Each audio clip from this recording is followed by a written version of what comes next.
Okay, so we're recording this, as I've just said, this is the main event of the project that we have now this year in this course, cultural industries, green gaming, a project on the relationship between video games and the climate crisis, and eco games and good practices and so on and so forth.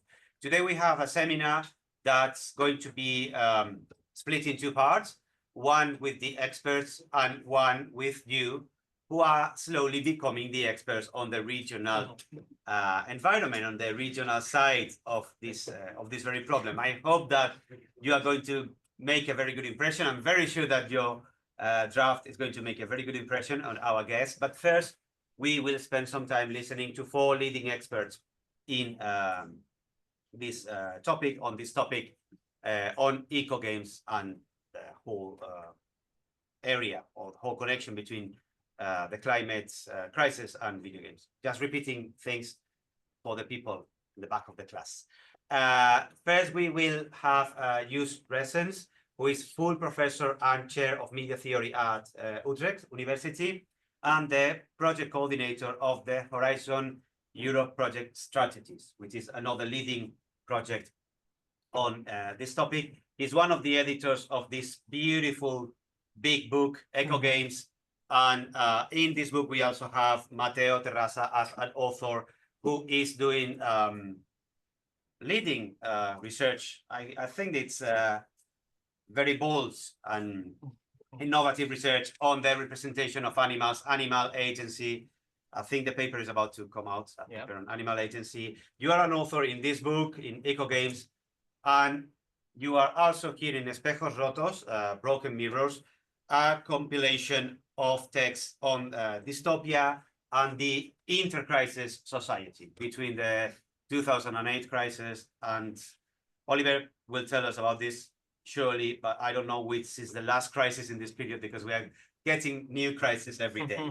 Right now, it could be the Donald Musk crisis, but we'll see in a few weeks or months.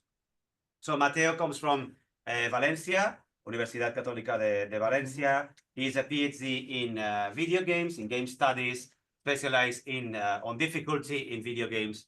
And I want to be extra thankful because it's been quite the odyssey to come here. Mateo has been stranded in Valencia 4 days. We have had to change the means of transport several times. So thank you for being here in person and for making the huge effort, and all of our solidarity to Valencia and the people in Valencia. And please donate or try to find a way to help because it's quite apocalyptic there. I have already shown this book, Espejos Rotos, co-edited by Oliver Pérez La Torre, who is part of the syllabus when we discuss the social imaginary. So this is a very good occasion to discuss social imaginary, in this case today in connection to ecology, to the environment, but for me, he's the main expert, the big expert on the social imaginary in Spain, and I will say one of the leading experts in general on the topic. His recent book, Imaginarios Ludonarrativos, is one of these books that you have to read at some point. Beautiful book. I'm not saying that because it's part of the collection that we have together, but it's an honor to have you in the collection. Oliver is professor at the Universidad Pompeu Fabra, part of the family, and the coordinator of the MA in Digital Culture and Emerging Media at Pompeu. So any question about digital media, you can point it at Oliver. Julia Vilasís is joining us from Mallorca, from Palma. How will you describe your PhD? It's in game studies, sociology. It's a very, very interesting combination on the study, to study players and players in the social context, situated study of players. Beautiful, beautiful work. And currently she's the leader of a project called Eco Indie Gym, about using eco games for teaching in the classroom. That's a small but very powerful project from Pompeu Fabra. You are in Mallorca, but you are coordinating this project here in Barcelona. So again, a part of this beautiful social field that we have. By now, the expression social field you are very familiar with it.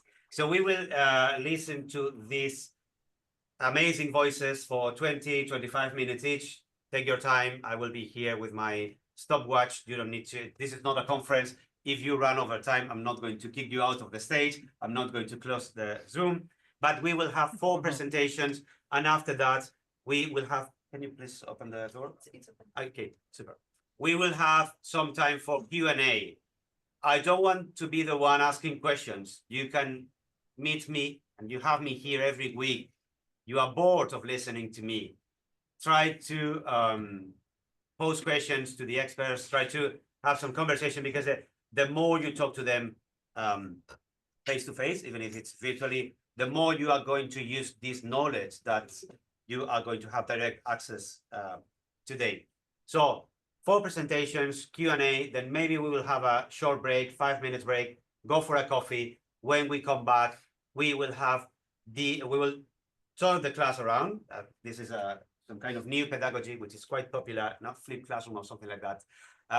The producers of our white paper are going to come here on stage. We have the microphone here, we have the cameras, everything set for you. And you will explain, you will show your ongoing work as a group to the experts.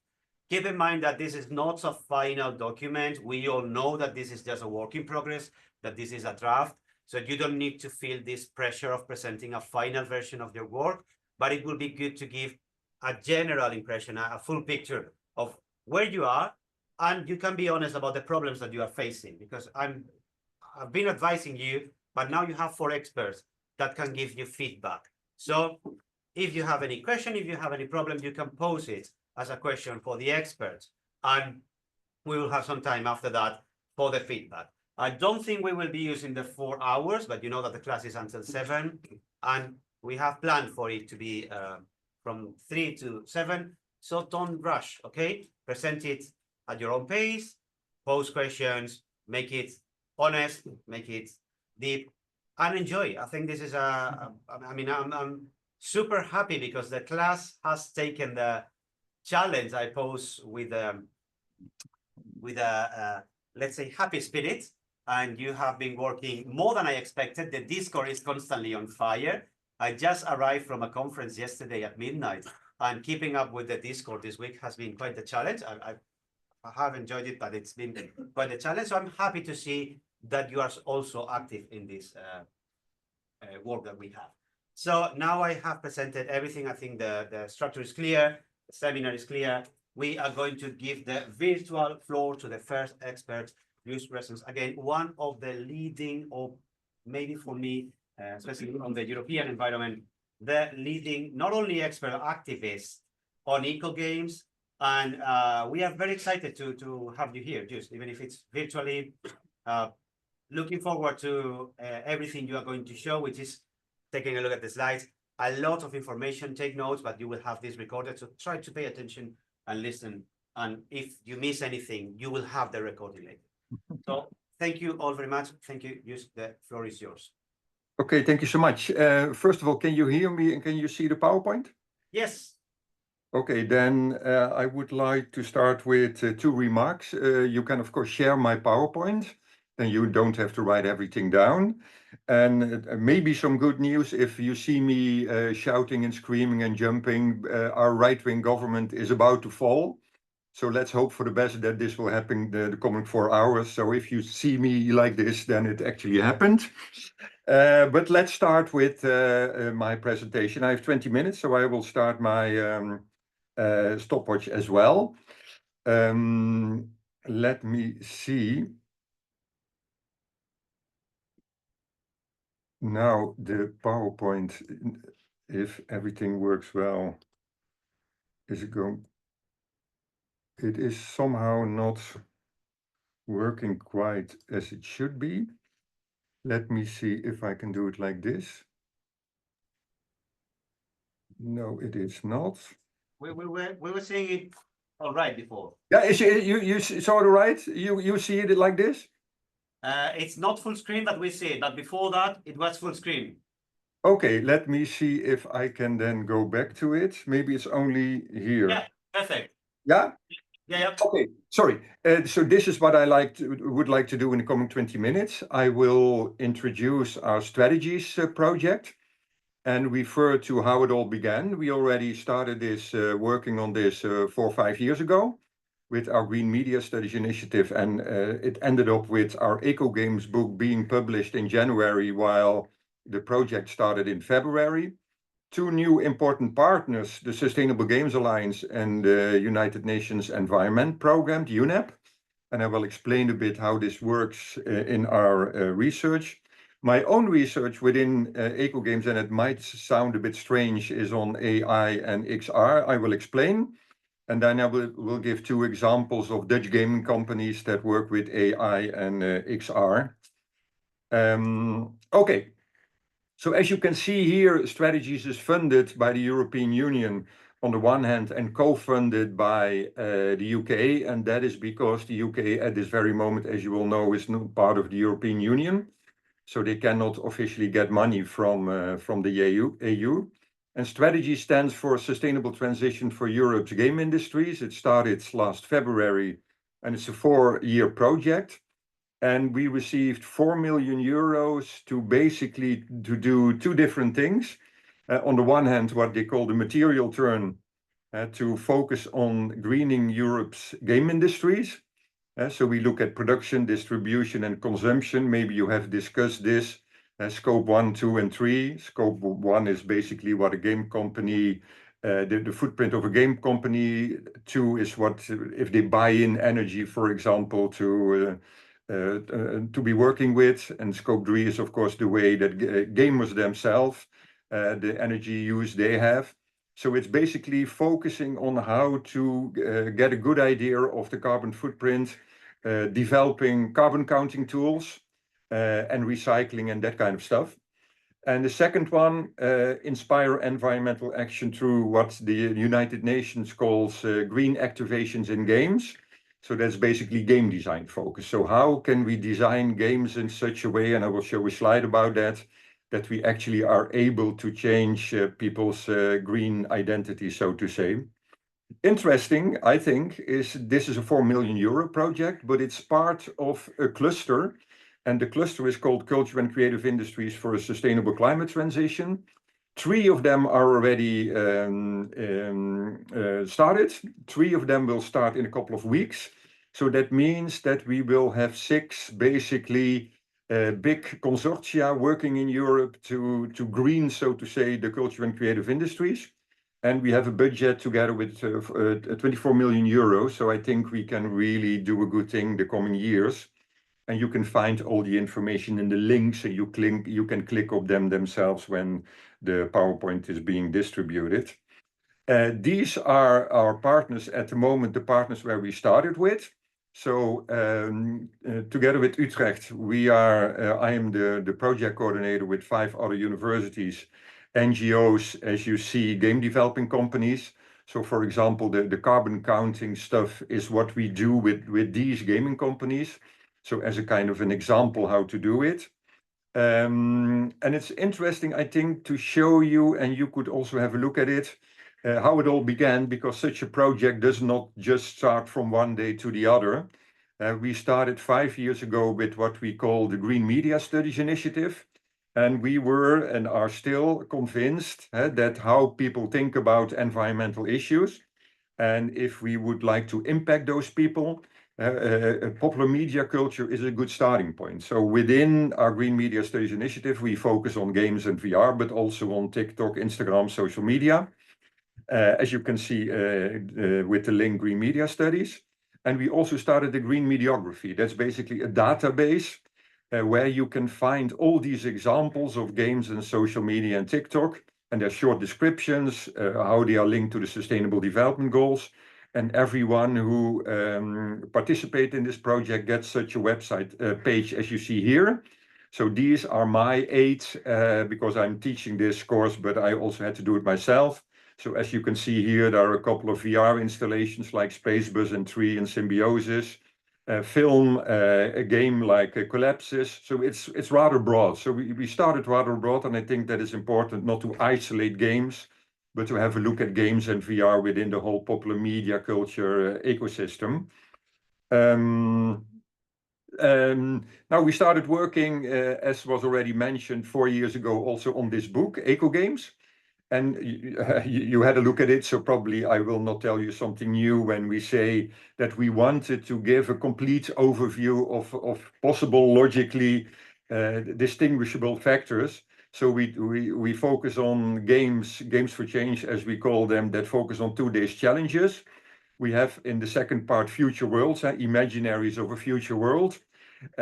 These are both human, so to say. Then we have the non-human turn, also of importance more and more.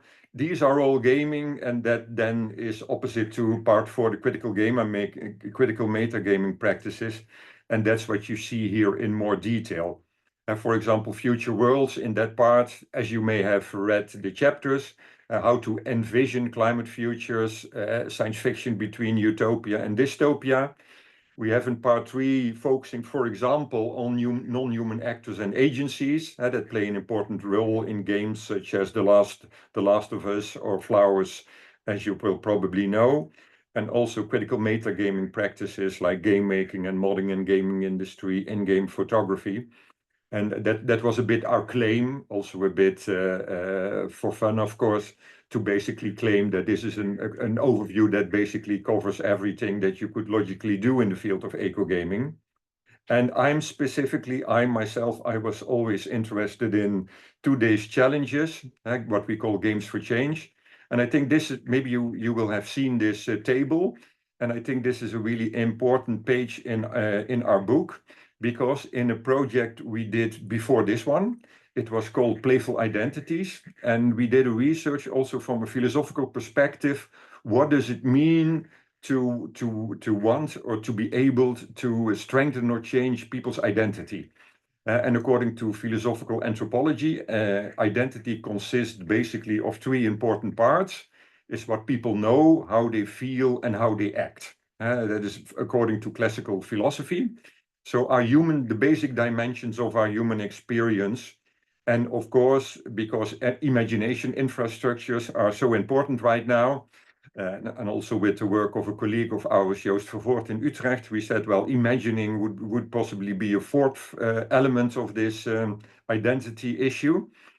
And so what we did is to look at the way we call it the climate crisis represented or refracted in gaming. As you can see in this overview, you can imagine a game, I would say, where the climate crisis is defined as a lack of understanding in the first row. So people don't see the impact of political, social, economic systems, for example. Now, change then would be that on the basis of this game, for example, people should start thinking in a more ecological way, eco-critical, post-colonial, that they would do system thinking. And then people would know something different after the playing of the game. You could also define the climate crisis as a lack of felt urgency. Then you would say a game is very strong in unlocking strong motivational forces. And that would then again lead to a feeling element, an affective element, the affective power of art in general, and also in games and VR more specifically. And the same thing goes for a lack of alternatives for today's neoliberal capitalism. I'm not sure who started saying it, Jameson or Zizek, something like it's easier for us to imagine the end of the world than the end of neoliberal capitalism. So we would also like in our book to focus on how to imagine alternative futures. That would then be the creativity of new ideas, the imagination. Or one could say, well, basically the climate crisis is, we all know all of this, but there's a lack of individual and collective climate action. And then we would say it would be great if games could lead to other individual lifestyle choices, but also pushing for societal system change. That would be then more the acting part. So imagine that games would be able to impact what we know and how we feel and how we imagine the world and how we act. And then we could actually claim that the potential of eco games, or not only the potential, that eco games actually would strengthen or change the basic dimensions of human experience, For example, in one of the chapters, the All Rise game of Joost Vervoort is discussed, that trains people, so to say, to do climate court cases against big companies, like the one we have just seen in the Netherlands, Friends of the Earth against Shell. That was not so successful in the end. And that's why also our book, one could say, is also very looking forward to system change. And if I go back to this, that was not purposely done, but when people saw our games book, some of the activists immediately said to me, "Whoa, amazing, red and green, that is watermelon." And I said, "Okay, interesting. I know watermelon in connection to the Palestinian cause, but what do you mean?" Yeah, green from the outside, red from the inside. That's a watermelon-like. So you sell yourself as being green, but in the end, you want to do system change. And that is, of course, the case in some of our chapters. For example, the one of Joost Vervoort. Okay, so this is basically how we started. We started in February. My own work package on AI and XR actually will start in January, as are most of our work packages. So since then, we have a couple of new partners, and I think it's really important to focus, to pay attention to them. The Sustainable Games Alliance, non-profit organization, Material Turn, focusing on the making, selling, and playing of games and reducing greenhouse gas emissions, as well as focusing on the hardware. And I would say the book was already shown, Benjamin Abram, Digital Games After Climate Change. He is now member of the SGG, and the SGG is collaborating with us. So we're having 2 or 3 weekly meetings with the SGA, for example, how to come up with these carbon counting tools. How can we actually make visible and reduce the environmental footprint of making, selling, playing games, and the production of hardware. So I think that's a really interesting connection. And also an interesting connection with Playing for the Planet.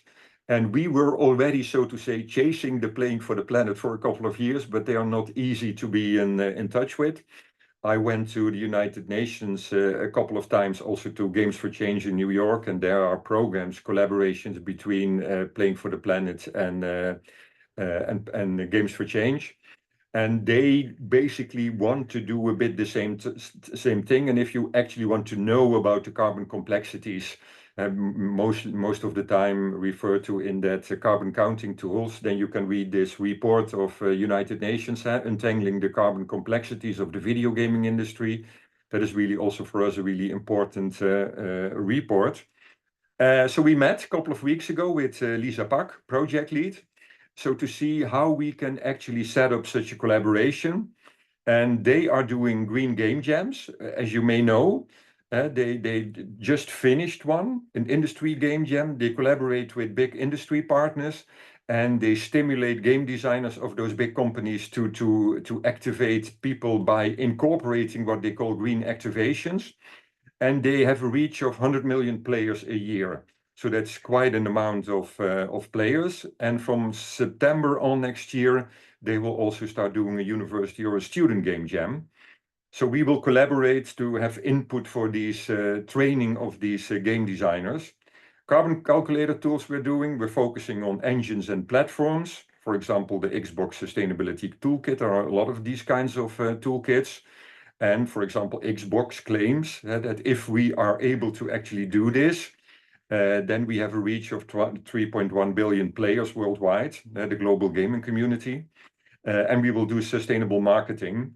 So these are basically the 4 elements we collaborate with Playing for the Planet. I myself, I work on AI and XR. So probably you will know about this book, Artificial Intelligence and Games, by one person that works in Malta. That is basically what I need to do to come up with a report to coordinate the analysis of the impact of AI and XR. So not only carbon counting tools, but also the environmental footprint of AI. As you can see in this booklet, Benedette Brevini, she's an expert. Is AI good for the planet? Now, of course not, one could argue, but there are, of course, exceptions where AI can be used in an environmental way. This work package starts in January, so I hope maybe some of you would be interested in focusing on AI and XR as well. So then we should start some kind of a collaboration. And this is the first step we are at this very moment setting. With Matthijs Dierks, he's a game expert in the Netherlands. So we are now making interviews with Dutch gaming companies. So to actually ask them, how do they use AI in their production cycle? So pre-production, production, or marketing.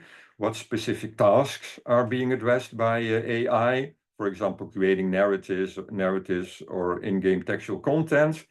If they use it in an experimental way, or are they avoiding it? Do they adopt it? And on the basis of that, I'm personally interested then, of course, on the environmental impact of AI. And next week or in 2 weeks or so, there will be a first online meeting about this, Zoom meeting about AI and sustainability in the field of gaming. So that's, I think, a really interesting new perspective. This is a political warning, so to say. There was published a few weeks ago a really interesting PhD thesis by a colleague of mine, Rianne Riemens, and she discussed the myth of Platform Earth, as she called it, a fantasy of Silicon Valley, of big tech companies, that their big tech ecosystem is good for the planet and essential for solving the climate crisis. And this is basically, could be a myth, that those extrovist media, but also games, the game industry, is presented as sustainable. And that is, of course, what Playing for the Planet is actually doing. And also the European Union is doing by sponsoring us in our research. They want to go, of course, for what they call green growth. And the question is, of course, if that is at all possible. So we should be also very critical towards these claims, of course, of the tech on climate discourse, but also from the gaming industry. I would say their environmental footprint is becoming bigger and bigger, while at the same time they claim that they want to turn into a green industry. A couple of minutes left. So what we are doing now is trying to be in touch with Dutch companies. For example, Ranch. Ranch is one of the biggest and most important serious game companies in the Netherlands.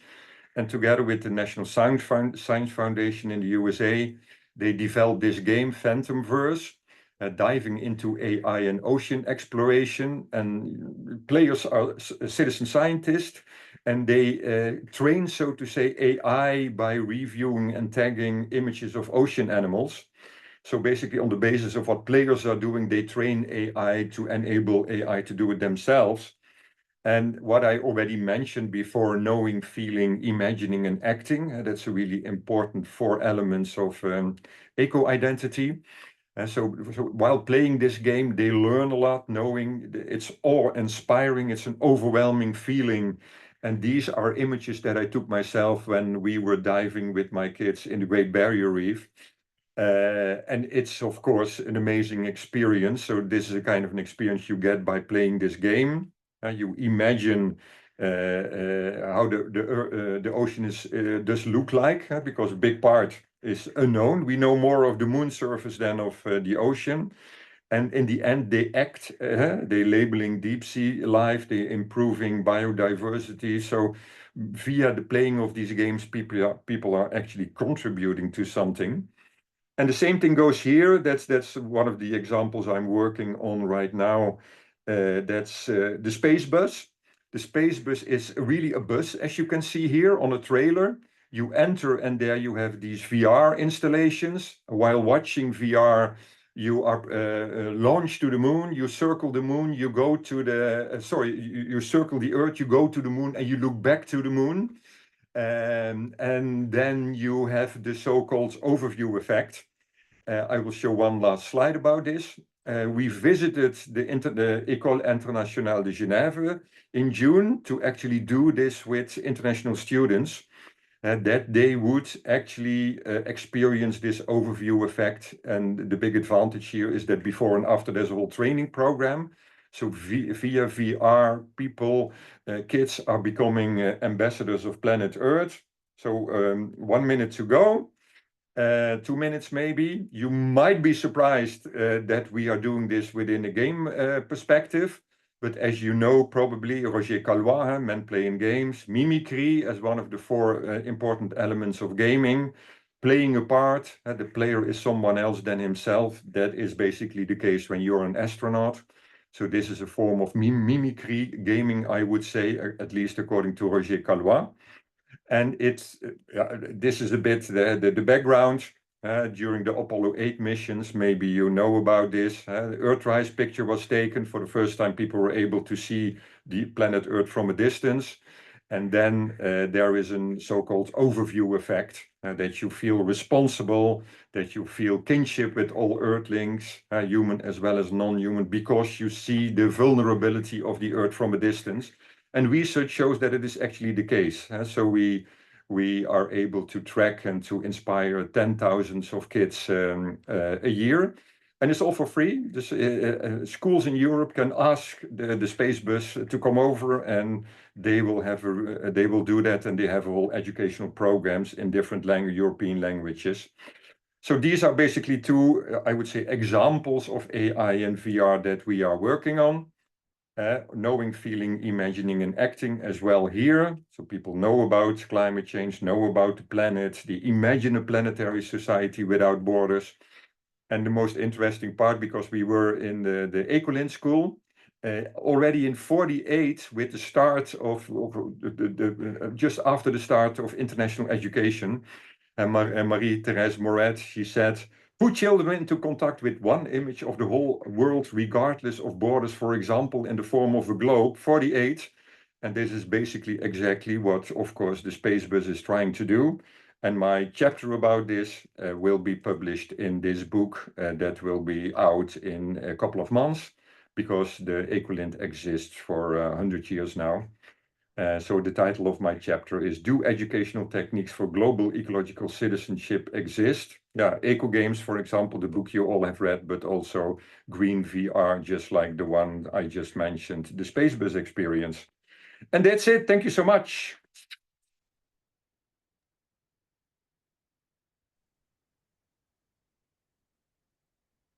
Thank you very much. That was fantastic. And the last part is a perfect bridge to the next presenter, because now we are going to move. We have, as I explained, but I'm going to repeat a few times, 4 different perspectives, like this whole overview of eco games, then eco games and education, then this non-human turn that you beautifully explained as part of the book with Mateo, and then the idea of the social imaginary with Oliver. So now we are moving to eco games and education, and we are going to listen from Julia and her project Eco Indie G. Thank you, Victor. I'm going to share my screen. Please let me know if you can see it properly. Entire screen. Yes. Yeah. We see your notes, we see everything. So perhaps you can change to present the screen. Yeah. Better. Okay, perfect. Perfect. Okay, so I can see my notes, but it's fine, I guess. Let me see if I can. Oh, no. No, I see my own transcription. Okay, it's fine. Well, thank you very much. Thank you, Victor, for your introduction. I think it's great. I'm gonna just talk more about my my field. Yes, I'm gonna present my project, Eco Indie Games. But I want to explain you also that I'm coming from the University of the Balearic Islands, and my thesis, as Victor said before, it's in the intersection between game studies and sociology, cultural studies, but yes, mainly on game studies. So today, as I said, I'm going to present my project, which is almost done. It's a project that have a really great team with me. I will present it later. And yeah, it's basically how indie games can contribute to work on eco-critical thinking among adolescents. specifically in secondary schools. So, as I said, my project it's shared for more than 5 universities. I'm reading it from Pompeu Fabra University, but as you can see in the screen, we have great people such as Victor, Oliver, Mateo, who are also with us today. And we also have Bea here too, I think, in the public. Yeah, I can see you. And also we have people from Autonomous University of Barcelona, Open University of Catalonia, also from Sheffield Hallam, yeah, and Balearic Islands also. So yeah, I think the team was great. I want to thank you all before starting my explanation of the project, and yes, and explain you that their contributions were crucial for the project. So the purpose of today is trying to explain what we do in the project. Okay, this is the logo that I designed. It's the first logo I designed, and I'm really proud of it. So the purpose is to design a model that allows secondary school teachers to design classroom activities with independent video games under a sociocultural and dialogic approach. So as you see here, it's a model that allows teachers to work on activities for work in the schools. We would like to, our public is adolescents, because we try to improve this eco-critical thinking on adolescents, but we use this model because it's scalable. If you only work with adolescents, the public is small and you can scalable the project. However, if you design a model that allows teachers to design activities around games and eco-critical thinking, the benefits multiplies, and we can arrive to a wide public. So the project, I want to tell you also this, that it's funded for the Wellbeing Initiative, Planetary Wellbeing Initiative for Pompeu Fabra University. And yeah, it's an initiative that is basically interested on work on project with social impact and interdisciplinary approaches like eco-indie games. And that's why we work on this intersection between media literacy and game studies with this eco approach. So where is the starting point of this idea project? This all burns with my doctoral thesis, and of course from the literature that we already have on that topic. I think that today we have a really good reference on that literature here with us. So, but why indie games and not non-commercial game, non-serious games? Why we decided to work on independent video games? Because my thesis was about how teenagers perceived and define what it means to be a gamer according to variables of social class and gender. And here with my advisor, Oliver Pérez Latorre, we detect significant differences on the access to video games, and especially to indie video games, between adolescents from working class and from middle class. So as I said, we detect that vulnerable collectives from working class don't have the same access to indie games.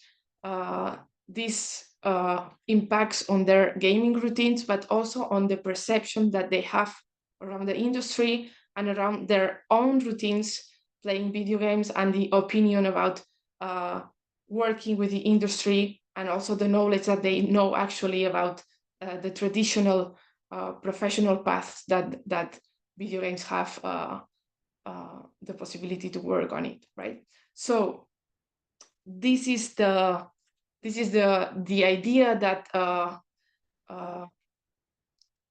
impulsed this project, right? Trying to get these independent games accessible to these adolescents. And we think that the best way to do it is from public schools and trying to improve this media literacy from inside.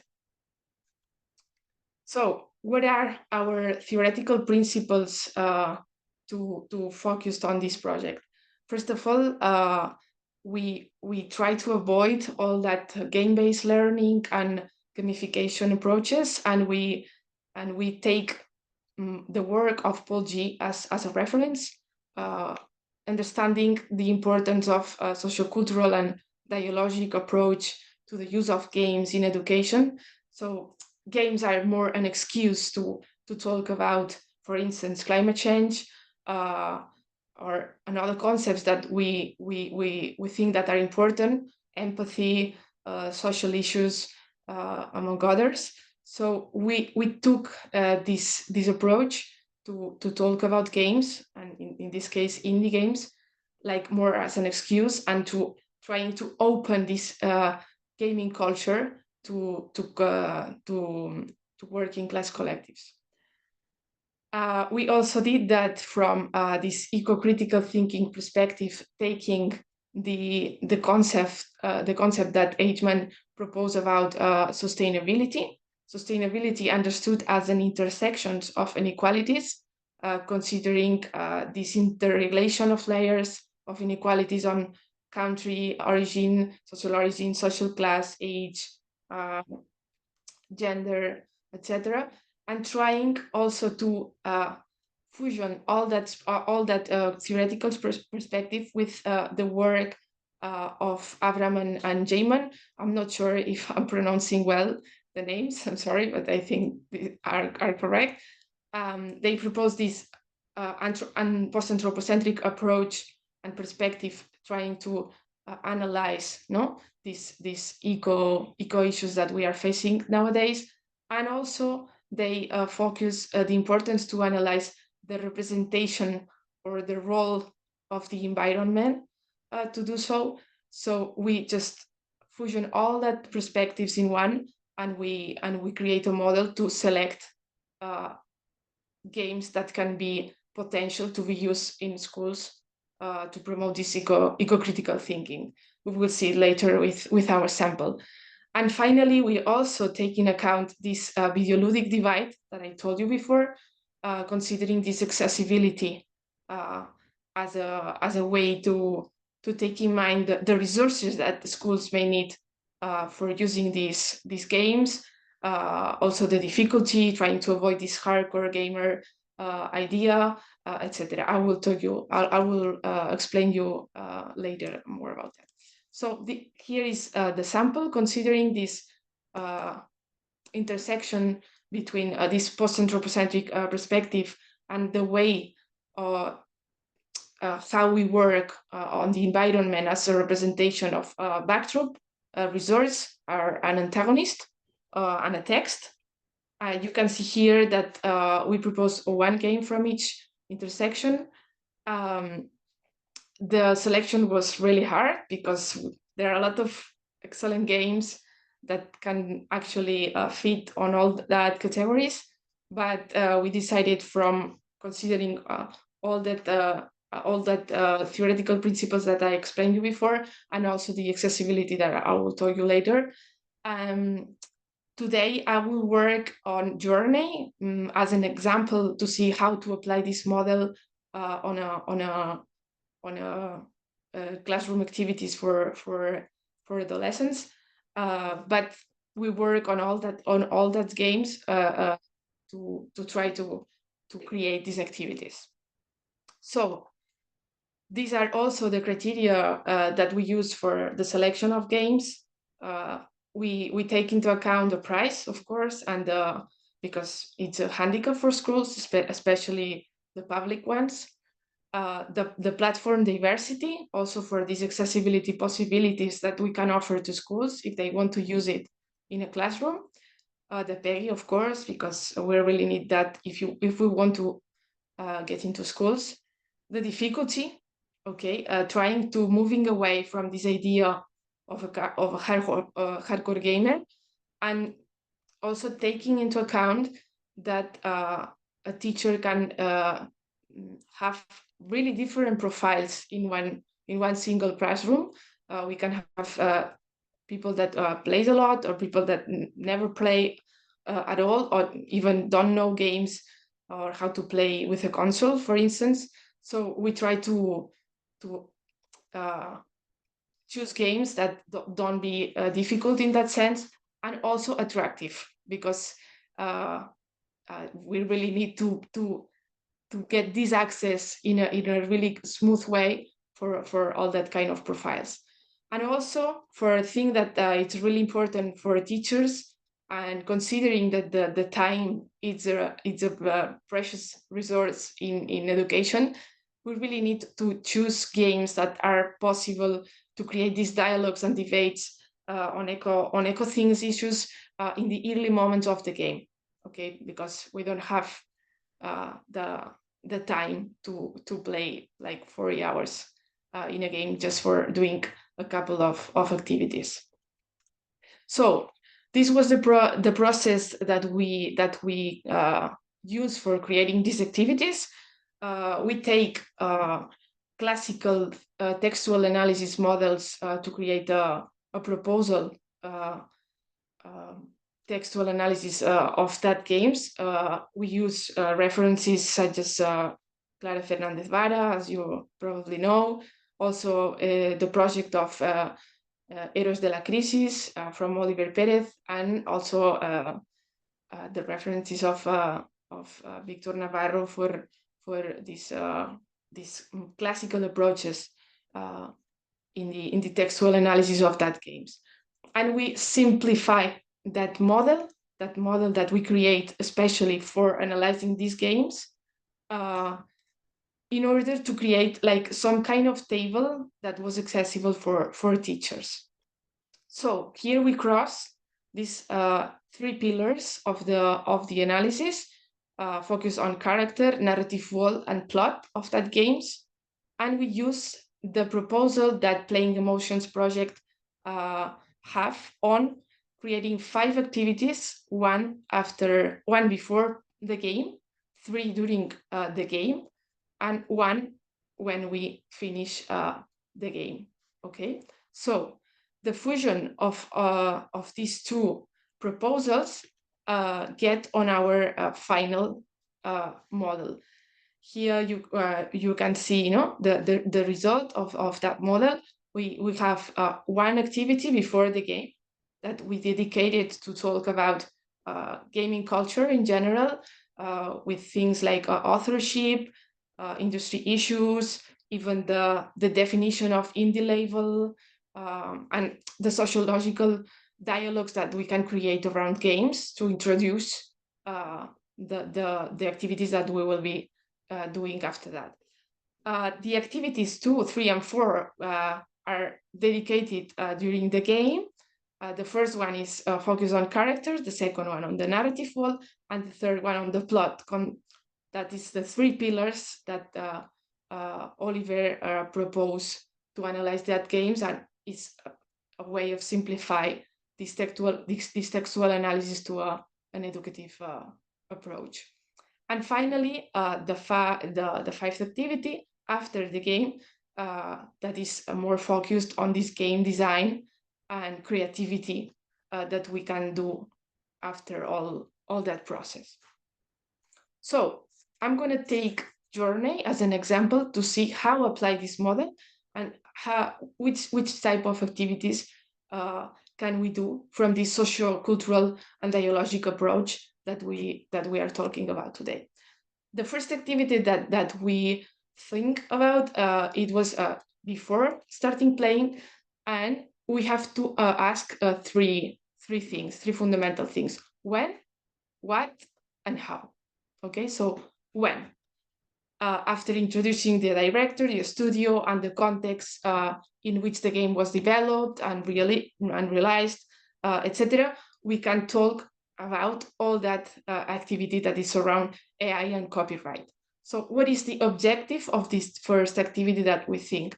To create, using by AI, an alternative cover to reflect on the impact of this tool in the video game industry and other professions.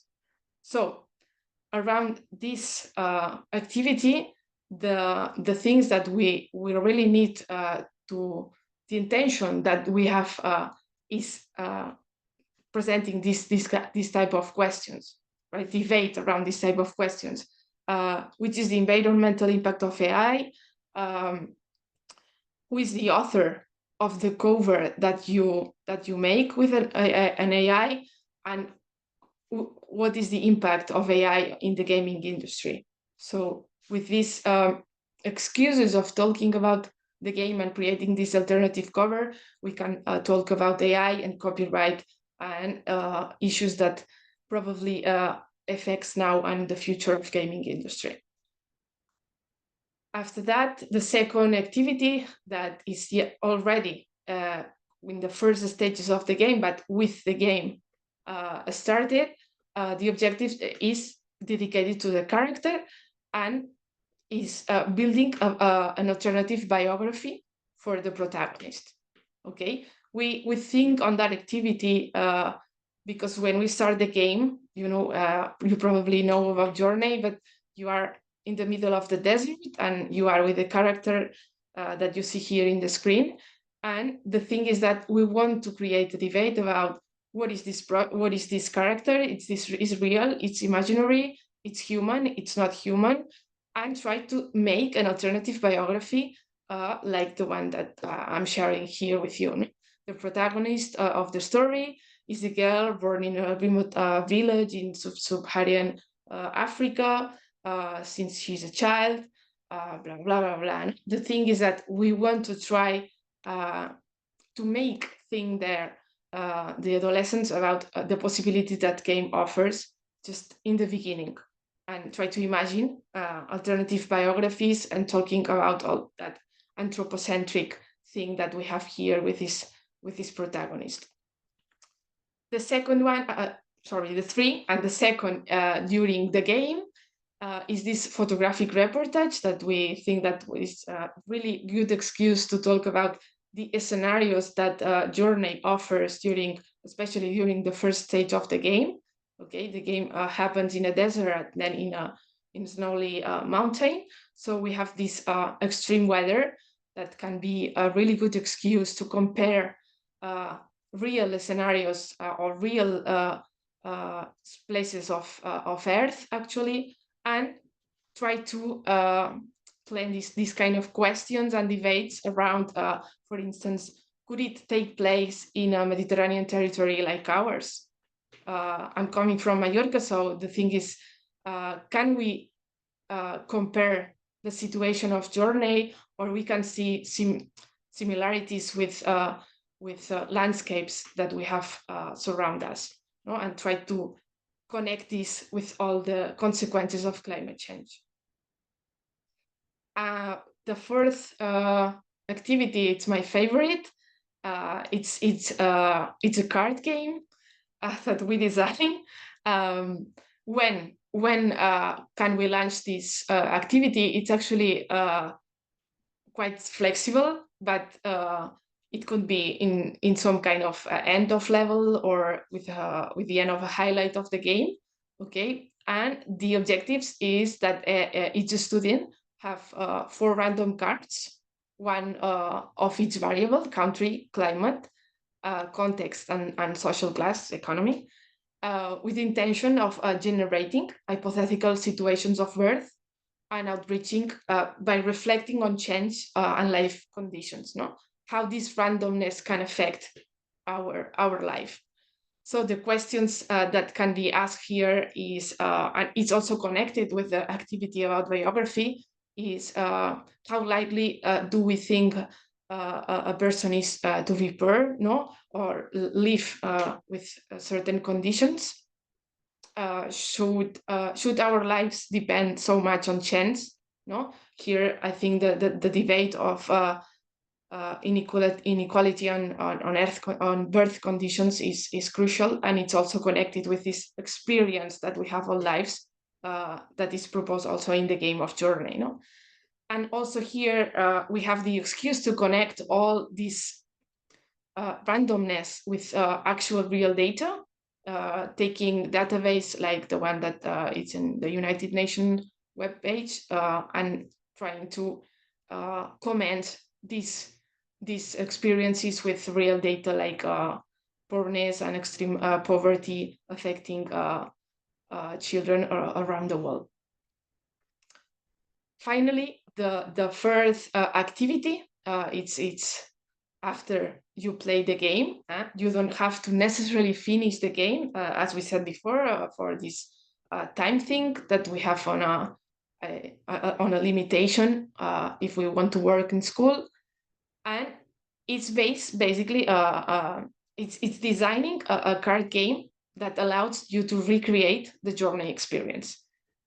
It's true that this activity, it's more design thinking on a co-production of this card game between students and teachers, and it needs for a more work on forming teachers on this game design masterness to carry out this activity. But we think that it's really important to introduce students on this world of design, and to know more about how games can be created, and also creating this bridge between digital games and analog games. So this is basically the project. As I said, this is the example with Journey, but we would like to follow working with that, because as Victor said, it's a really small project. When I compare the budget of Joost, I just laugh, because it's academia, you know. So the thing is that it will be great to continue with that project and trying to take all that work in the schools and see the results. And I would be also really excited to know about your white paper proposals, but also your feedback. I want to challenge me, so please, if you have any suggestions to improve all that work in progress, they are going to be really welcome. Thank you very much, and that's all. Thank you very much, Julia.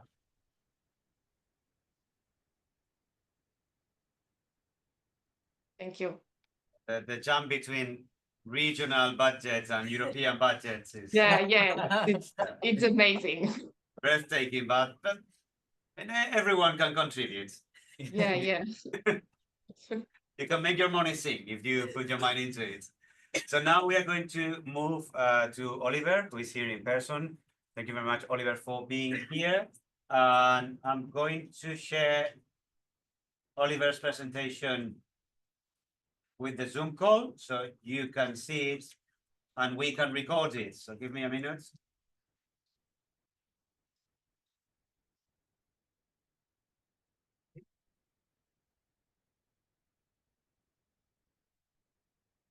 Ahora.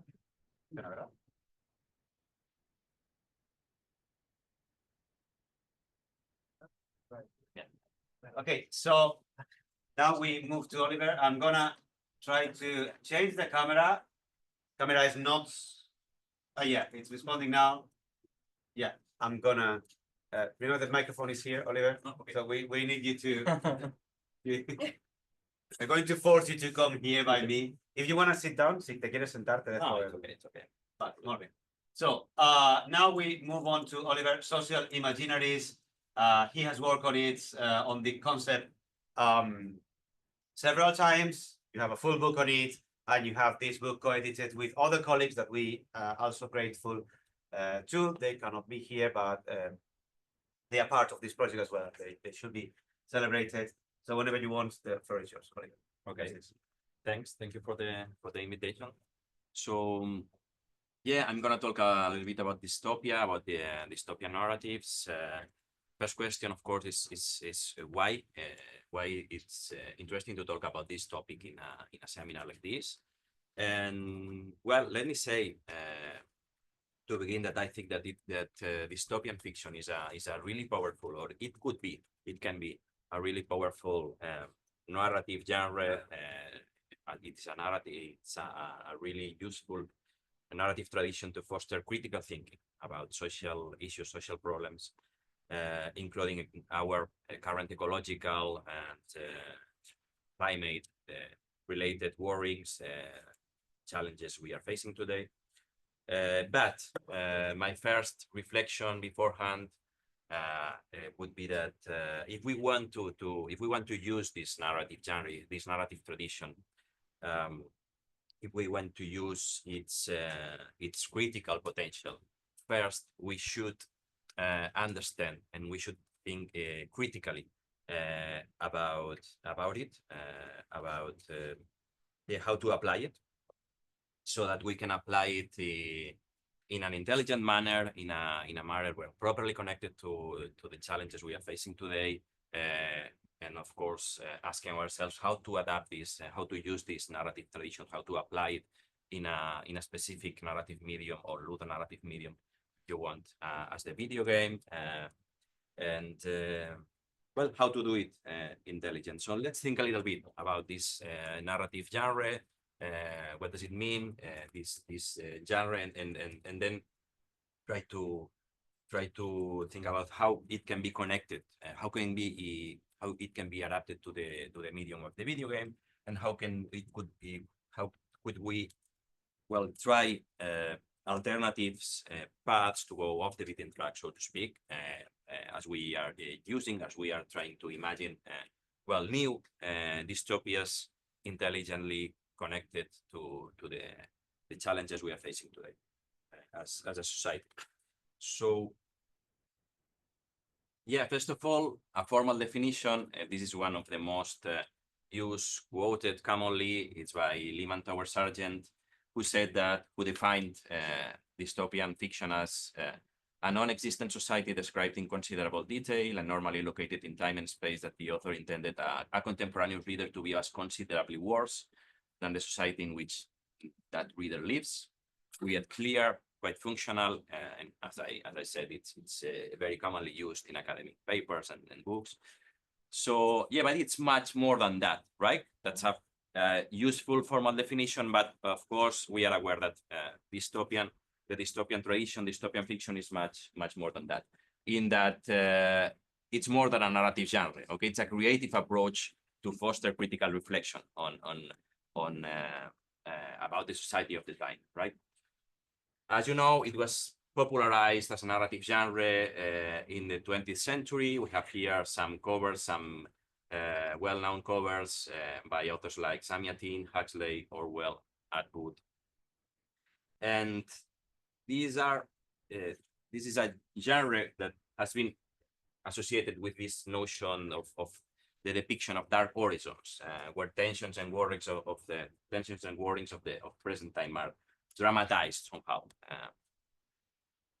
so that they are promoting this critical thinking of the readers about different topics, different they are facing. They have dystopian fiction has dealt with many different social issues over time, like totalitarian regimes, industrialization, inequalities, the eradication of culture, like, for example, in Fahrenheit, by Bradbury, capitalism, the dangers of science and technology, etc., etc. Well, Victor presented our recent contribution about this narrative tradition and what's happening, right, with dystopian fiction from an intermediate perspective. I mean, covering different media territories, including video games, of course, but also TV series, cinema, video clips, etc. And this is the book I co-edited with my colleagues Merce Oliva and Lorena Gomez at the UPF, and we are including chapters by our beloved colleagues, Victor and Mateo, among others. And we are talking about, well, fictional works like this, ludonarrative works like the ones you are seeing here, Black Mirror, and many of them are popular, very well known. Not all of them, but here you can see just some examples from video clips, video games like Frostpunk, Black Mirror, etc. And we divided the book into different areas. Of course, there are some overlappings between them, but they are. We try to focus to define it like the as a main topic. These ones you can see here, no, the dangers of technology, the fourth wave of feminism and LGBTQ implications, the emergence of far right and the growth of fascist discourses, and contemporary narratives of environmental collapse. So there are two notions to historical models of dystopia that were defined by Tom Moylan in this book, the classical dystopia and the critical dystopia. The first one, just to summarize a little bit, would be the hopeless, the enclosed dystopia. You cannot see a way out. It's all dark, and there's no a scrap of hope to imagine another possible world in this type of works. And they could have a strong impact, even a progressive, let's say, politically progressive impact, and they can urge to activism to readers. But they are doing that in their own manner by provoking this effect of anguish, no, of dramatic feeling as you identify with the characters suffering so many problems in that dystopian world, right? And then we have the critical dystopia, which is another type of critical dystopia that started to be important, and it's even assumed as the main model of dystopia in contemporary fiction in general, in any media, which refers to dystopian narratives, including scraps of hope. We are not with this example of this enclosed dystopia, like in the case of Orwell's 1984 as a classical example, but we have dystopian narratives, including what some authors have called utopian enclaves, sketches of a different world, maybe just a small sketch, but something that you could see as a way out, as a different world that would be possible maybe sometime, and maybe in the future, maybe in a near future. This would be critical dystopia. What about video games? In his doctoral thesis, Gerald Farka divided. He talked about four different types of dystopia in video games. But I'm focusing here just in three of them because I'm dealing with the fourth one afterwards. Focusing on these three categories, we have the classical dystopia applied to video games. The most interesting point about it would be, in my opinion, that it's not common. That's something that Farkas says. We have some examples, of course. Stanley Parable would be one of them, but there's not many. We have much more critical dystopias in video games, as in other media, with these scraps of hope. In the first variant, in Farkas' classification, we have a scrap of hope, this sketch of utopia, just a small sketch, which is pre-written. And there's no player agency, at least not in a significant manner, okay? We have this scrap of hope, but it's pre-written. We have a predefined storyline pointing out towards this light at the end of the tunnel, so to speak. Watch Dogs is an example that Farka gives about this type. And then we have the variant B, which is quite different because as Farka says, the shape that this hope takes in the video game depends in a significant manner on the player decisions, on what you do as a player. Okay. Depends on your interaction, your decisions. Fallout 4 partly belongs to this type. Papers, Please, of course, because it has many different endings, etc. some problems, because I wanted to think with you critically about the potentials, but also limitations of this narrative tradition and the way it's being used and applied in contemporary fiction and video games as well. Let's talk about some problems or limitations, as you prefer, of critical dystopia, particularly about critical dystopia. The first is pseudo-critical dystopia, which is quite, this is a term I'm using here, which is quite close to that fourth category of in Farkas theory that I skip. Well, what's pseudo-critical dystopia? It has to do with the idea that many times, sometimes the hero's way, what the heroes conveys about, well, some light at the end of the tunnel, these scraps of hope, maybe it could appear as something really challenging our dominant imaginary in our current social world. But if you think critically about it, you see that it could be well, rather reinforcing the status quo, reinforcing, let's say, capitalist ways of behaving in the world, extracting all the time things from nature, sometimes astutely, sometimes more aggressively, reproducing gender stereotypes, etc., etc. Or maybe sometimes we have endings, for example, swinging ambiguously between, well, challenging the status quo, or maybe reinforcing, say, dominant imaginaries like the capitalist way of being and behavior in society. So it's complicated, okay, but it's useful always think critically about these scraps of hope we find so commonly, so frequently in fictional, in narrative, in dystopian narratives. As an example would be the popular ending of the Hunger Games, right? We have a rebel protagonist, very popular, an icon, almost an icon of young adult dystopian fiction, right? But in the end, you see her in a family isolated environment, romantically depicted as well as a conservative way out, no? Reinforcing well, these typical romantic endings, gender stereotypes, etc. So it's kind of problematic, and it's interesting to reflect critically on these, let's say, sometimes incongruences or contradictions, different nuances ideologically in these types of games.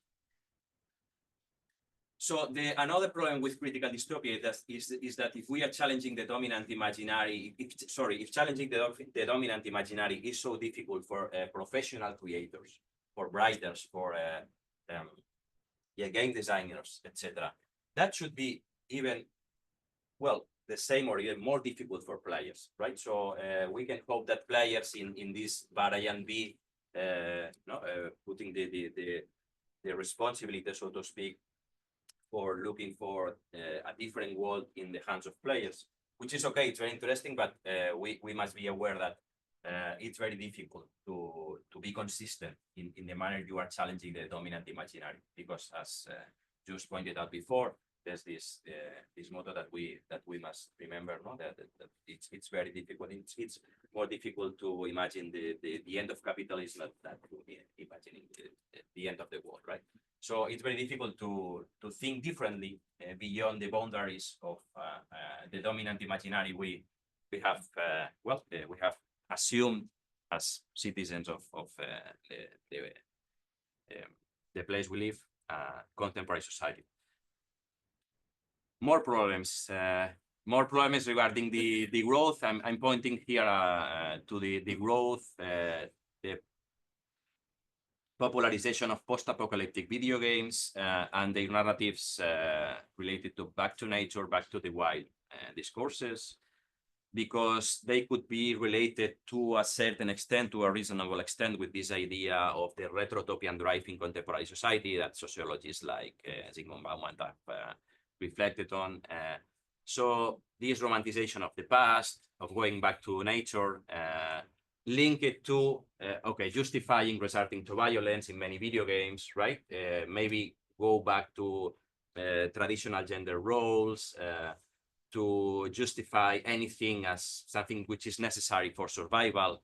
Many video games are reproducing these values. Individualism, right? Very important in many dystopian video games and other dystopian narratives.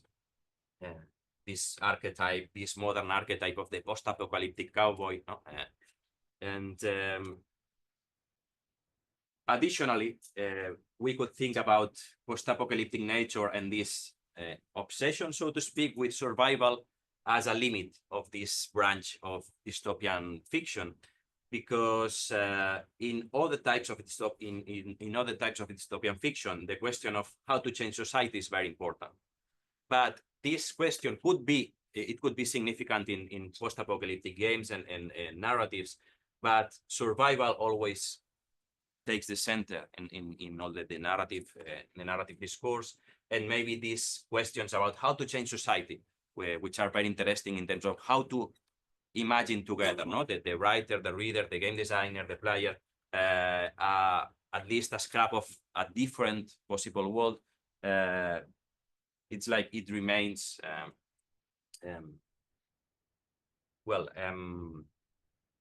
ensombrecido in the dark. Yeah, in the dark, right? Because the question of survival is taking all the attention. So to finish, some scraps of hope, if you want, or a few considerations of how to go off the beaten track. First would be classical dystopia. Maybe it's more interesting than it seems. Just if we limit ourselves to diagnose and dramatize problems, social worries, maybe it's a creative path that it's not been exploited as much as it could be. And we have the interesting examples, like Everybody's Gone Through the Rapture, which is a completely hopeless story. You cannot save the world, you cannot save yourself, you just can walk around after the end of the world, and you can listen to the last seconds or minutes of life of the inhabitants of that town where the game takes place, and you can learn or feel something about the importance of empathy and community, but when it's too late, it has this tragic and this feeling of being impotent, no agency at all for the player. But it's interesting because the dramatic effect it has, it's based in this use or connection with the classical dystopian, hopeless dystopian. Another tip, let's say, so to speak, would be taking a look at the growth. Maybe we could play at creating the growth the game as an experiment in game design. Could be interesting because the growth theory is a theory clearly linked to ecological thinking. And among other aspects, which is directly and fairly looking for an alternative imaginary, no? Think differently about how to live and how to relate ourselves with nature. Really radically different in a radically different manner as capitalism has taught us. So actually, it's Latouche and other theories vindicating or advocating for this alternative imaginary of the growth are talking about this common idea you have. I'm sure you have listened to about heard about of sustainable development. They say that this is just an euphemism because we don't need more development. What we need is the growth, is to reduce, recycle, and many other R's that should be applied to radically change and integrally change the way we live and our relationship with nature and in the planet as a whole. Commonly when I talk about the growth with my students, they they tell me this, okay, maybe standard value is a good example. I'm not saying it's not a good example, but again, I'm saying that it would be more interesting if we just not idealized, we don't rush to idealize this game as the perfect model for that, but it could have some interesting tips, guidelines for us as creators, designers, but it has been also critically analyzed because it has some contradictions, limitations. There are some papers I recommend you if you like this game, written by Lee and Sutherland, talking about, okay, it's interesting, they foster local production, you can use a recycling machine, so it has recycling mechanics connecting with the growth theory, etc. But of course, it has some limitations, like, underlying capitalist and productivity logics. No consistent alternative discourses regarding agricultural production, sustainable agricultural practices, healthy food, environmental degradation caused by intensive practices. These are just some criticism of Lee and Sutherland. So one avenue would be to think carefully about how to invent new mechanics, new types of game mechanics, maybe inspired by the growth theory, trying to go off the beaten track of the capitalist imaginary could be an interesting exercise, an interesting experiment. But maybe we don't need to make nature playable always. Okay, we have narrative-oriented video game genres that would be also interesting templates to make creative proposals dealing with ecological issues, environmentalist, walking simulators, graphic adventures, interactive visual novels, etc. Solo me quedan dos, llevo tres más. Finally, critical reflection about the sci-fi imaginary of late 20th century and afterwards, this idea that Joost pointed out before of, digital technologies no longer conceived as immaterial resources, but devices that are making a dramatic and ecological impact in nature, in the planet. This notion of the ecological footprint of digital technologies, these pictures of this from the loop or the electric state, I think they help us poetically, very explicitly to think about this issue. And finally, alternative, be bold and try to recreate, to think differently, to apply different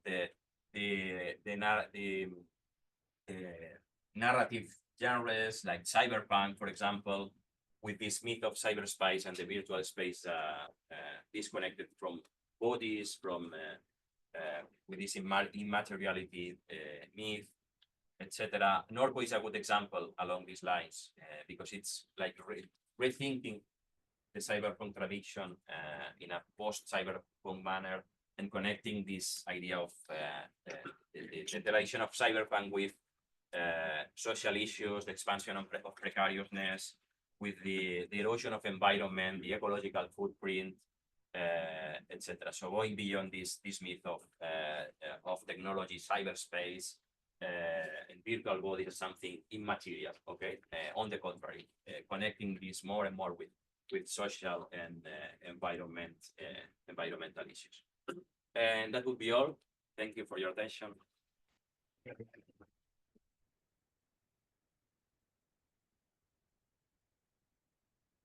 Yeah, now for the final center with Mateo, our expert in animals. You already virtually met his dog, Aria. You saw a picture of Aria. Aria is not here with us today. What? Your dog. We saw a picture of Aria when I introduced you to the class. Yeah. On the first day, yeah. Okay. Your profile picture with Aria in the backpack. Okay.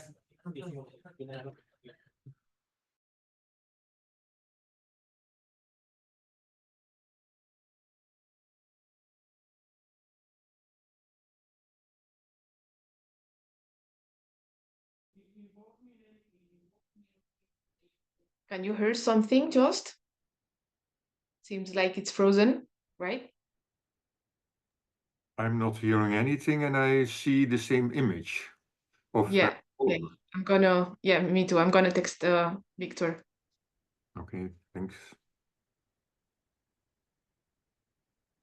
Can you hear me? Yeah, perfectly. And you? Yeah, I loved your presentation, so we should invite you to come over to Utrecht. Thank you. Well, I have my notes there, and I can. Well, it's a mess, but yeah, We will continue this conversation. yeah. Okay. Sorry. Can you see slides? Yeah. Now, yes. Super. Yes. Did you miss anything? Did you see everything by Oliver, the full presentation? Yeah. Because What? did Can you repeat it? No, don't worry, because Zoom froze. Yeah, and yeah. I don't know when it froze, but I think it was We saw everything. super. Thank you. Yeah, So yeah. It's fine. fantastic. We are going to jump to Mateo now. Try now. Yeah. Now. Thank you. Thank you. Mateo is going to talk about animals, animal agency, and the representation on animals of animals. A fantastic topic with a lot of things of existing research, but a lot of things that are going to be researched in the future. I'm pretty sure that this is going to be a very fertile line of research. Mateo, whenever you want. Okay. Hello, everyone. Thank you, Victor, for the invitation to this seminar and for your introduction. I'm here to talk about animals, animal agency, perspective of the wild in contemporary video games. These presentations,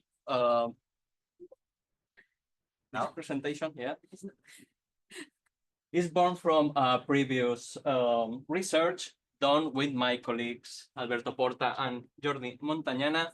First, in presentation in DIGRA España 23, Animal Agency, Habitar entre lo humano y lo salvaje, and as Victor said before, a newly published paper, Animal Agency, Colapso, Encuadres Morales e Incomunicabilidad en el Videojuego Ecológico. Okay. First of all, our work seek to think about how animals are represented in video games and whether this can be used as ecological literacy, okay? The first question is how about the animals are represented in video games. We have the first one, the NPCs, and as NPCs, we can see the animals as obstacles, resources, companions, or virtual pets. The second one is the main characters. First of all, the anthropomorphic animals like Crash Bandicoot, for example, or Ratchet and Clank, or many others. And second, the realistic animal and the non-realistic animal. This differentiation takes the thinking in what abilities have the animal in the video game. For example, Endling, one of the main cases of this investigation, have a realistic abilities to represent a fox, no? And other games like Okami, for example, or Man-Eater or Tokyo Jungle don't have a realistic representation of the abilities or the being an animal in our world, okay?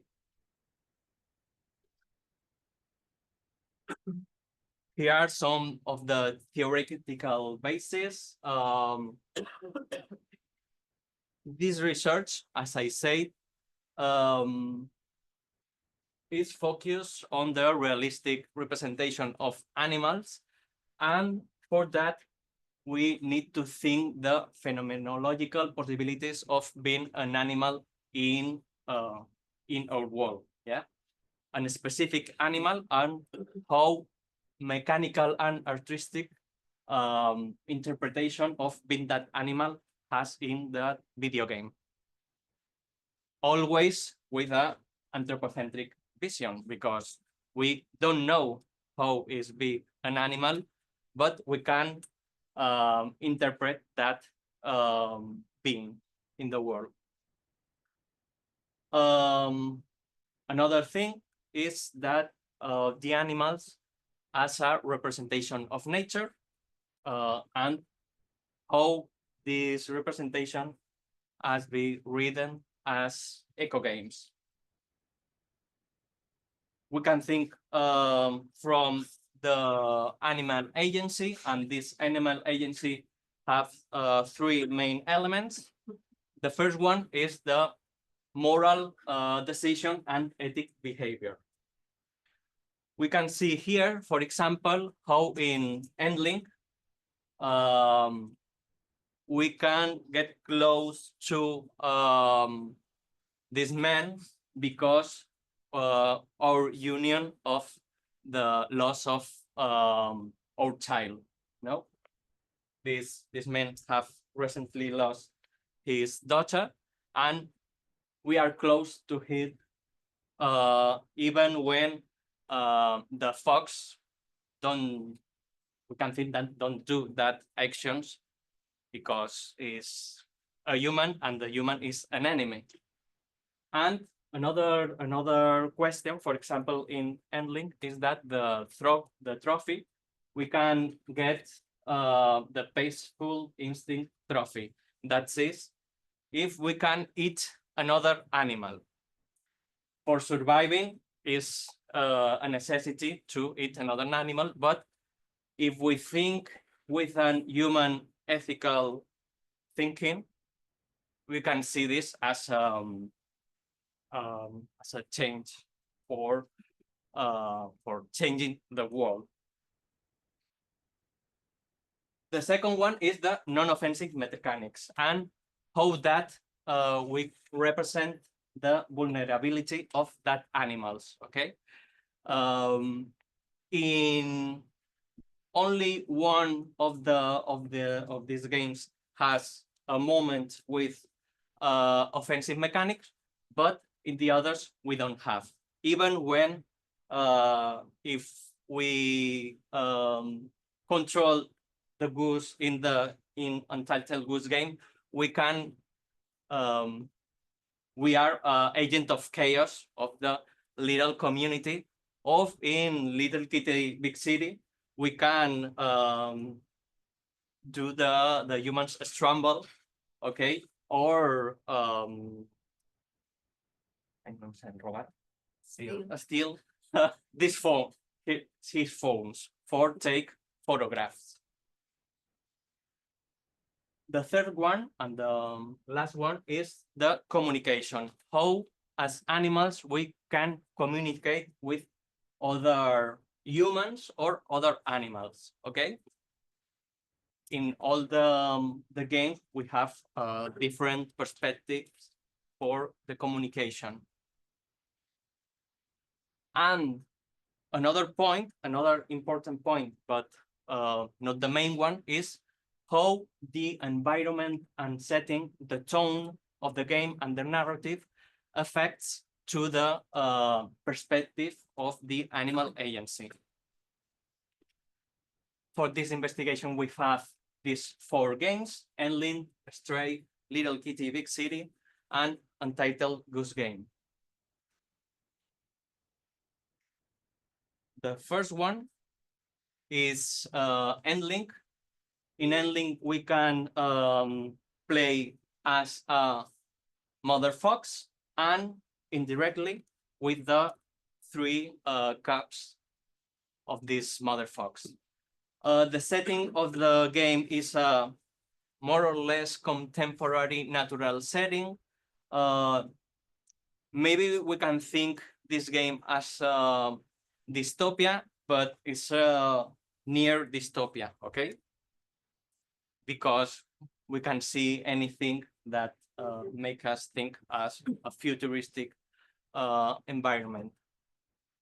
the tone of the game is realistic and pessimistic because the end is not quite luminous. We are in a damage and collapse ecosystem. We can think with this game as one of the main points is the collapse of the natural ecosystem, and we can relate this with, for example, the flood in Valencia of 2 weeks ago, because the end of Endling, the climax of Endling, is with ends with a flood. One of the main points of the game is we are not the heroes of the day. We can't save the world, save the nature. We only think in our survivor, and mostly the cubs survive. The fox, the mother fox, don't have life bar or hearts. Only have this bar is for the cubs. Only the main care is of the cubs. One interesting thing of the game is, first, we can beat the humans, are undefeatable enemies, and any human have a face. We all wear a mask, and the only humans that we can see our face is the young people, and all the only 2 young people we can see in the game, the daughter of the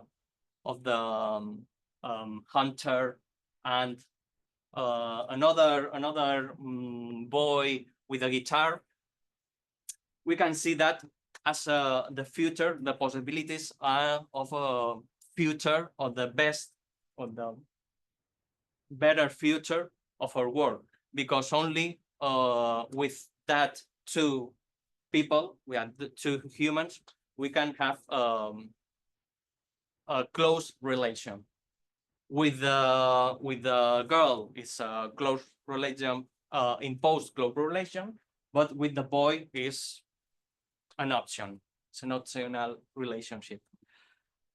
And with the communication with the animals is another time realistic. We can we only see the animals as enemies or as food, with the only exception of the badger. We can see an ally, but it's optional too.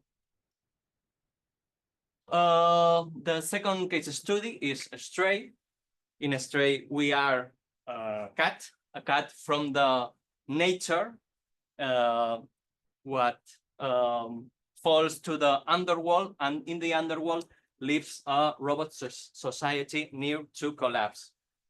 Because we are in a nostalgic dystopia, because these robots are always talking about the humans, and is his desire of be like the humans and live like the humans. And for that, they are repeating the human mistakes, and goes to this new society to another collapse. And B12, that is this little robot, are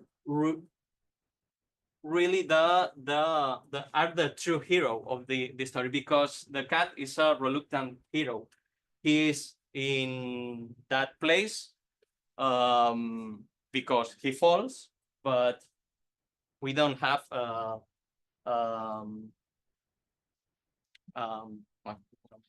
goal, no, una relación, no tiene.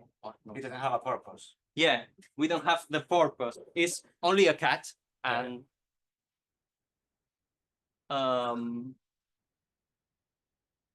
okay, we have in this game two perspectives. No, the underworld is the robots, and the nature is the future and the possibility, and is where live the cat lives. We don't know if in the nature are another animals, only see the cats. Okay, and the climax of the game, we save with this salvific imaginary of the light entering to the underworld, have the sacrifice of B12 and the return to home, the return to the nature of the cat, and maybe of the robot, because we can see the robots going to this new nature environment. The third case study is Little Kitty, Big City. It's a game published this year, and we are another time Little Kitty in a contemporary Japanese city. Not so big, it's not a big city, but well, it's okay. With this game, we don't have a society near to collapse as in Stray or Endlink. We are a Little Kitty in a cozy and kind adventure with a low-level conflicts. The conflicts are with, for example, take these little dogs with his mom, and that's all. Or, for example, one of the main objectives of the game is this, no? Getting all the close to the cat. We can talk with other animals as humans, okay? And the humans in this world, the human existence of this world serves to adore the cat cuteness. We can pet, well, We can be pet. yeah, and pose to the humans, take some photographs. The cat has non-aggressive mechanics, but as I said earlier, we can make humans stumble, and it's another accidental hero's journey. We are the heroes of the another animals of this little city, and where our main objective is return to home, because we are a cat, and we fall to the city, and we need to go to our home for rest mainly. The last case study is untitled Goose Game, and here are the goose, a chaos agent and invader of a countryside typical English town, and the tone of the game is obviously comedy. It's comedic. We are only for provoking headaches to all the humans. Maybe we cannot direct physical injure the or harm the humans, but emotional. If we talk with this boy, for example, I think he is very hard for the actions of this goose. We can't communicate with other animals because don't have more animals in this game. Only if the only animal is we play with two players. We have two goose in this case, but with the humans are communicate with or hunk, for example. Okay, with this 4 case study, we are thinking of the animal agency. That's it.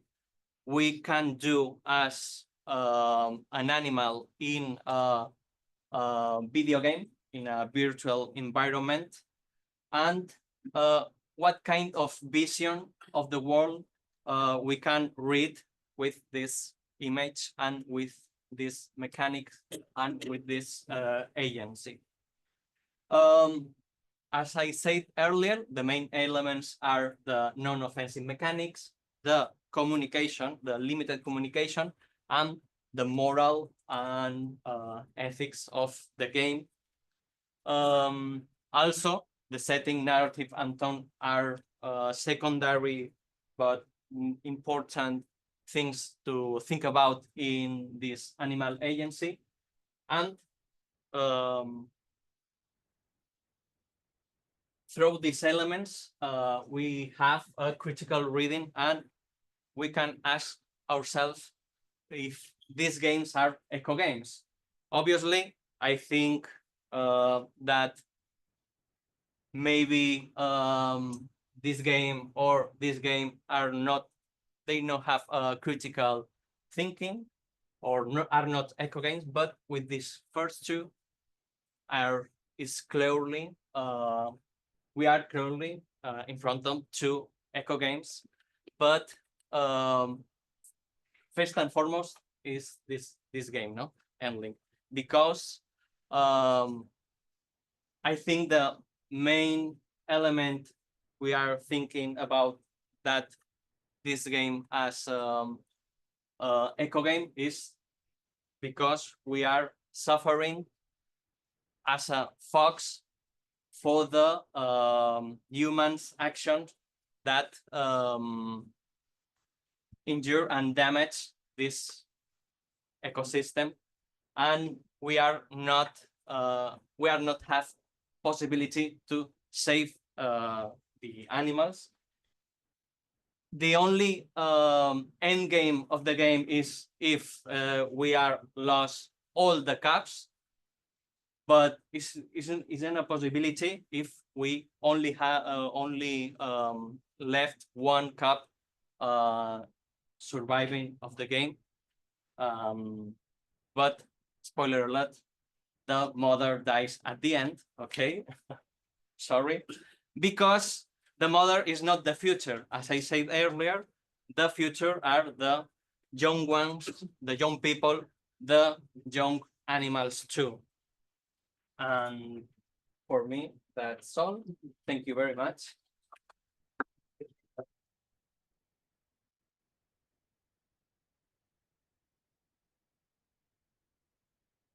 Lots of bibliography. You will have the recording, but these are a lot of good sources for your project.